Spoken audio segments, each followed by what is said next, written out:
it's Miss Cheryl from Warren Newport Public Library. Welcome to Kids in the Kitchen. Today we're going to make tie-dye cookies. But before we get started, there's a few things we need to do. Make sure your work surfaces are clean, your hands are washed, and if you have long hair, could you pull it back? All right, let's get started. Well, for this recipe, we need three things.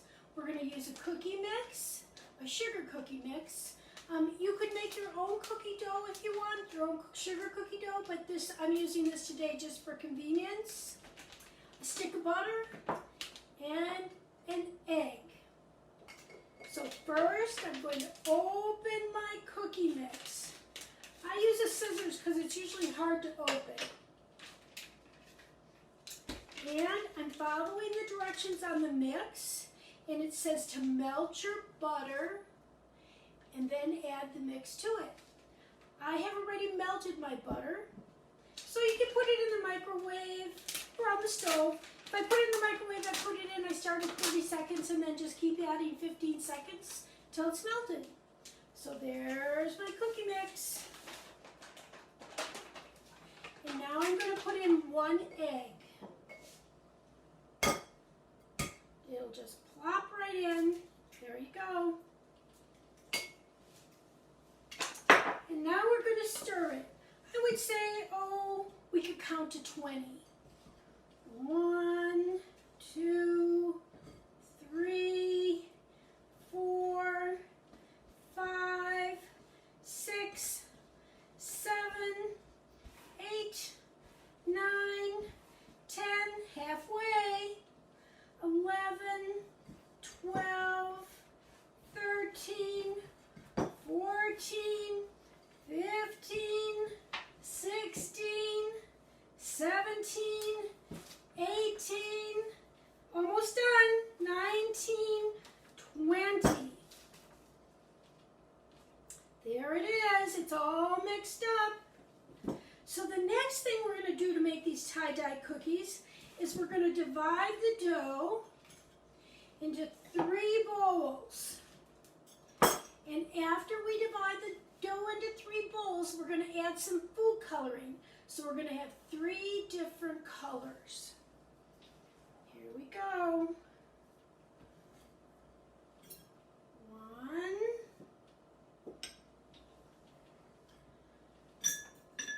2,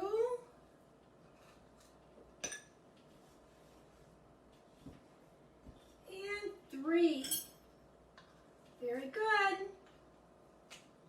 So now you have 3 bowls with cookie dough in it. Sugar cookie dough. A bit more. Get it all out. So now my bowl's empty.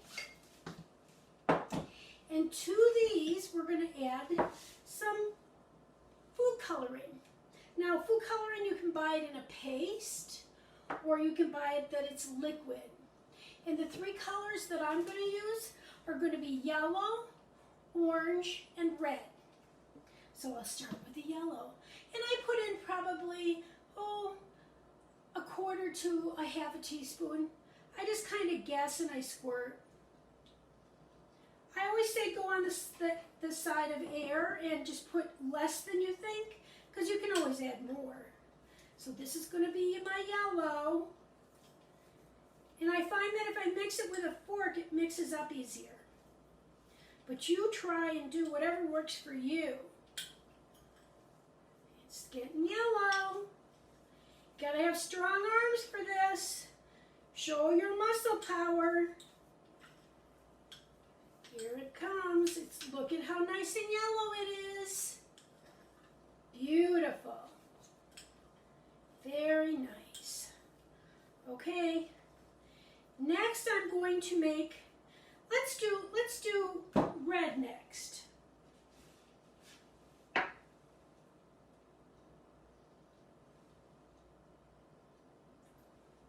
Okay. And if you wanted pink for some reason, you could just put less in. You can pretty much do any color you want. See how red it is?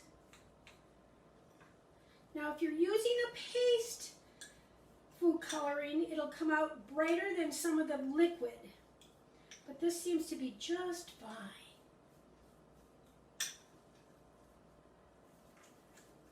All right.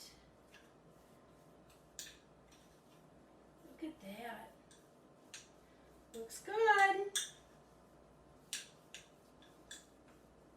All right, on to the next one. So next I'm going to make orange because I'm kind of making fall colors. So I'm going to use red and yellow together. So first I'm going to put my yellow in. You put in more yellow than you do red. And when I put yellow and red together, I'm going to get what? Orange. All right, let's mix it up.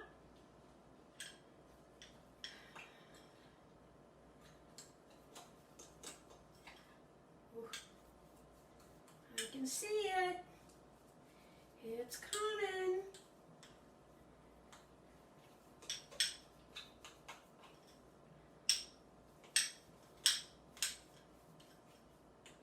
Look at that. It's an orange. All right.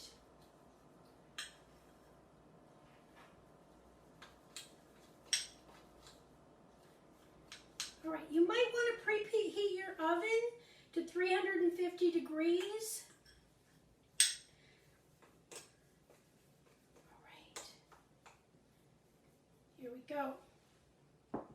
So next, we're going to roll these out, but in order to get tie-dye, we're going to use some of all three doughs. So I'm going to put down some flour, and I have a rolling pin, and I have a covering on my rolling pin. It just makes it so things don't stick. But if you don't have a rolling pin or you don't have a cover, it doesn't matter. You could even use a glass, like a plastic glass that you put some flour on, and that can be your rolling pin too. All right, so now I'm going to put down some dough. I'm going to take a little glob of yellow, maybe two,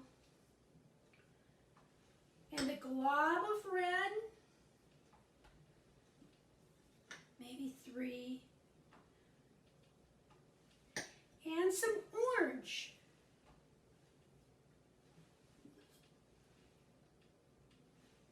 There, that over. Kind of squish them together a little bit. And now I'm going to put a little bit more flour on top because I don't want the rolling pin to stick to it. Now I'm going to roll them.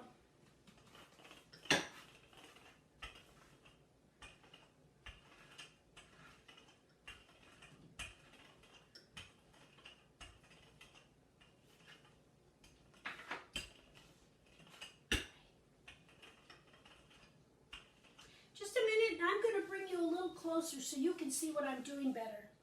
I'll be back in a second. Now you can see better. So I've just rolled out the dough, I would say to like 1/4 of an inch. And you can use any kind of cookie cutter you want. I'm going to make leaves with mine, like fall leaves. I like to put a little flour down and dip my cookie cutter in the flour before I cut. And then I'm just going to cut them out. Just like fall colored leaves. There. Okay, and then I'm going to put them on my baking sheet. Okay, our baking sheet is filled, so it's ready to go in the oven. I would put them in the oven at 350 for 8 to 10 minutes till they just start to get brown. Then I'd pull them out and put them on a cooling rack to let them cool, and then we'll be ready to plate them up. I'll see you in a minute. Now, in case you don't have cookie cutters, or you would just like to do it a different way, you can always just plop 3 balls, 3 globs onto your baking sheet or your counter or wherever you're baking, and just sort of roll them and mold them together, just like this. And then instead of using a rolling pin, you can just cut them and bake them that way. Put them on the baking sheet. Let me see if I can show you a little bit. And just put them on. Just another way to do it. Put them on, smash them down. Just a bit. Kind of looks like Play-Doh, doesn't it? But don't be eating Play-Doh. Not a good idea. So they'll still be tie-dyed. Just doing it a different way. And again, I would just put them in the oven for, 8 to 10 minutes.